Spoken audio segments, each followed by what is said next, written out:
Thanks, everyone. We'll continue this afternoon with Marco Kasper. Please let us know if you'd like to ask a question. We'll start with Ansar Khan.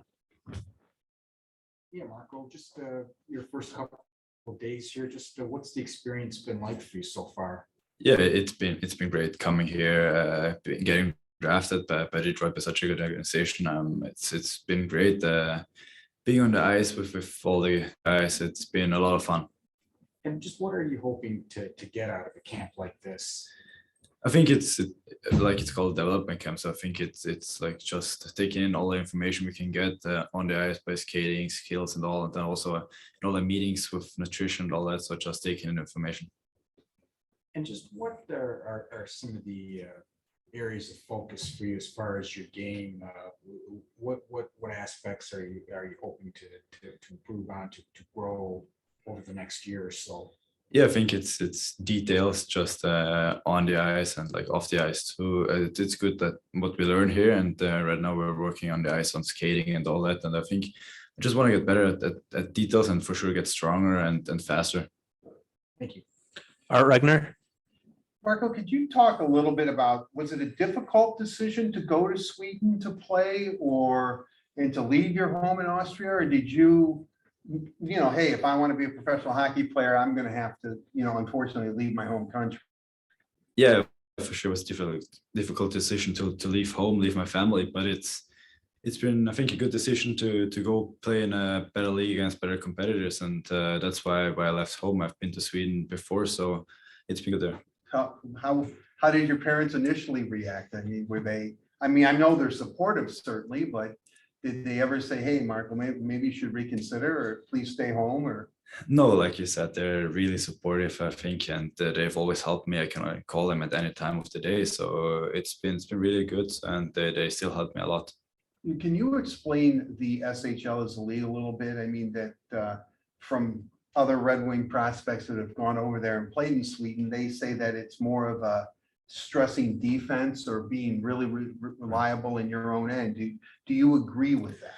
Yeah, I would agree. I think it's really structured league, bigger ice, Olympic size ice, and really good players in that league. So it's definitely hard to play there because of the structure and really focusing on defensive games. So that's for sure. If you go back to Rogla, do you believe, I mean, it seems to be like a kind of a pecking order there with that this next season, this upcoming season, if you're there, that it'll be more, you'll get more responsibility, more ice time, and allow maybe your offensive side to show a little bit more?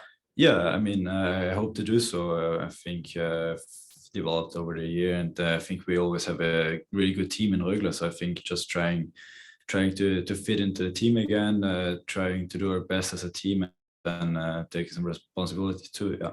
You know, I'm kind of curious, is everybody that grows up in Austria, do you have to be like a Mozart fan, or is that is that part of it?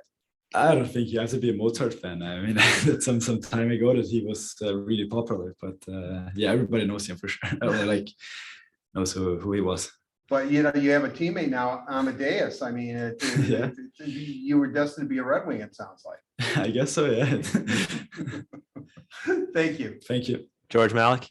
Can you tell us about playing for the Abbott brothers in Rögle and what the system is like there? It seems to be a really fantastic organization. Yeah, for sure is. I mean, the Abbott brothers have done a great job in the past and bringing in really good players, and the structure is really good. I think we play a fast-paced game, try to get out of their own zone fast, go and get the puck deep, and then work in the offensive zone as much as possible, create scoring chances from there, and it's been great playing there. How would you compare the off-ice part of the training that you do in Sweden versus what you're doing here with the Red Wings? I think it's pretty similar. I think we've worked out a couple of times here now. It's been really good workouts, and we also work out quite a lot in Sweden. So, but the dryland training versus is there more weightlifting here and sort of an in the gym versus out of the gym? I think that it's quite similar, like I said, because it's a good organization. It's a great organization here too. So I think it's similar with everything it's on the ice. It's we focus a lot on skills and skating now in development camp, so that's great, and on the details that I want to work on, and everybody else too. Can you tell us about why you decided to learn Swedish? Yeah, because I wanted to fit into Swedish culture and go to school right away. So I'm going to school there, so that's why I had to learn Swedish. How did you do it? I mean, just try to talk, and then the guys in the locker room helped me a lot because they tried to speak Swedish with me right away, and also in school they helped me. So sometimes I said maybe some weird stuff in Swedish, but it got better, but really quick, and that's good. Thank you. Thank you. Next, go to Max Boltman on Zoom. Hey, Marco, I'm curious if there was anyone you heard from in the past few days since you got drafted that really surprised you or really meant a lot to you. Yeah, it was for sure special that Dylan Larkin called me yesterday. That was really cool. And then Lucas Raymond, Michael Rasmussen, they texted me too. So it's for sure a good feeling that they care and they texted me. Did you know Lucas at all? I don't know how much you guys would have played against each other in Sweden. I don't remember if we played against each other. I think in the World Junior Championships maybe once, but I didn't know him before.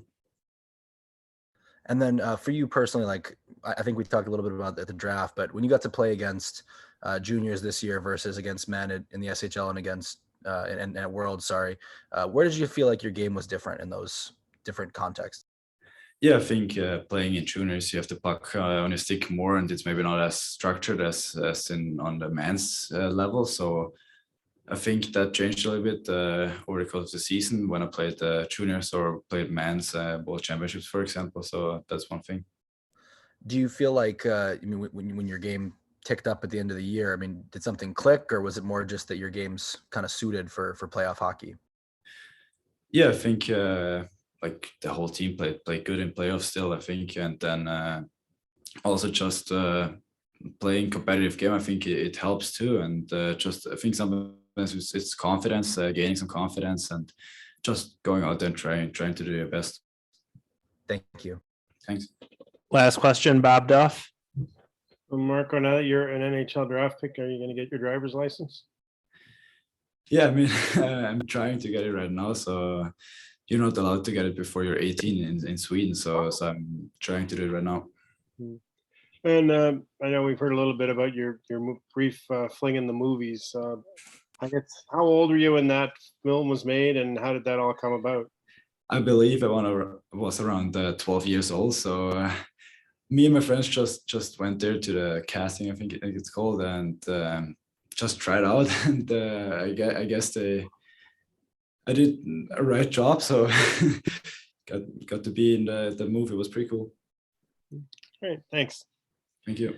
All right, those are all the questions we had today for Marco. Thanks everyone for joining us. That'll be all for us today.